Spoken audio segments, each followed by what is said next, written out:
Technology and the way we live doesn't care about my opinion or my feelings, and it doesn't care about yours either. And so you can walk around Earth and judge, oh, it's so sad that all these kids can't communicate because they're on the phone anymore. And you could talk about a day and age when it was simpler and nicer and all this. Nobody gives a fuck. And if you don't adjust to the reality of the situation, you will be completely left behind. Too many people are executing or hoping or trying to figure out how to live in a world that used to be or the way they wish it was versus attacking the reality of the world. And here is the reality of the world, my friends. The cell phones that you're all holding right now or in your pocket are the remote controls of our society. They are the single most important thing in the world. There's nothing close.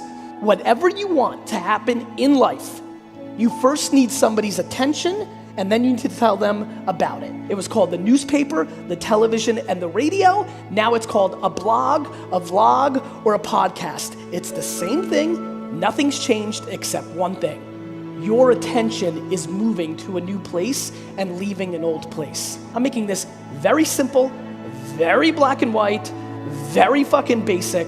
If you do not spend next year completely obsessing over how you become successful on Facebook and Instagram, you will be disproportionately less likely to win. The ad product on those two platforms are disproportionately underpriced, and that is where you should be trading. You are grossly underestimating what's happening right now. 98% of people are grossly underestimating how good it is right now. You will look back at this talk, all my content during this era. Why am I producing so much content during this era? Why am I flying around the entire world over and over speaking to this subject? It's because I know what I'm talking about right now is gonna go away. And I think we can all agree, I'm not hedging up here right now. I'm desperately trying to force this down your fucking mouth, right? You heard it, and I believe that 95% of you will not do anything about it. You'll do enough to make it feel like you did something, and you will regret not going all in. How many people here play poker? Good. I don't, but if you do, when you have the best hand, it's a good idea to go all in.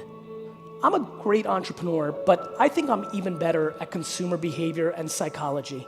It's who I am. It's why a lot of you follow me, because when you cut me down, you see that I'm pushing positivity and a whole lot of other things that matter and trying to get people to do it the right way. Be patient, do the right thing, da-da-da-da-da-da.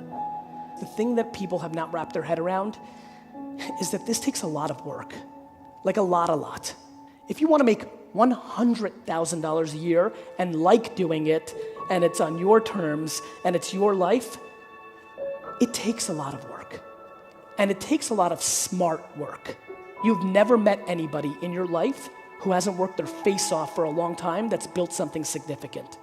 It may seem that it happened fast because they're 27, but maybe they've been hustling since they were 13 in a different way that gave them 14 years of experience to be a winner in that game. Everybody's so worried about tomorrow that it doesn't allow them to see what's actually happening here.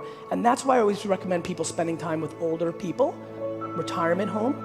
I'm a big fan because you get to see regret and resentment up close, and it starts to help you frame up a life. In life, we're all born with either an advantage or disadvantage. We either started with too much or we started with too little, and then basically, your internal fortitude decides if that was good or bad.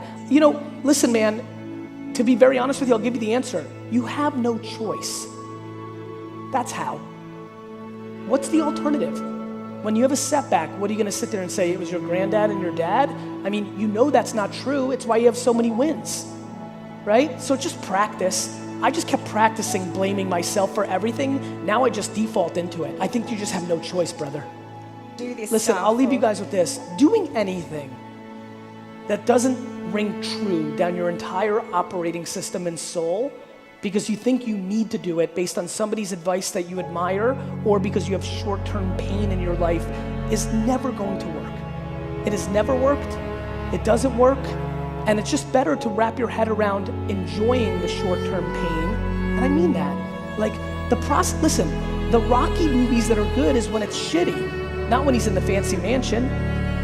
If you're sitting with some adversity right now, it's yours, right? No matter what your adversity is, we all have it.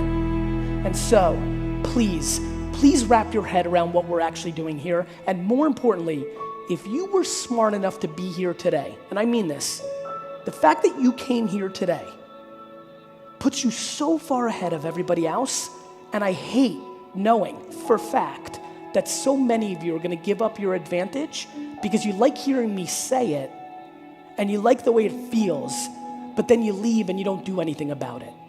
So please, Brisbane, do me a favor. Go do something about this talk today. I implore you, it will change the course of your career. Thank you.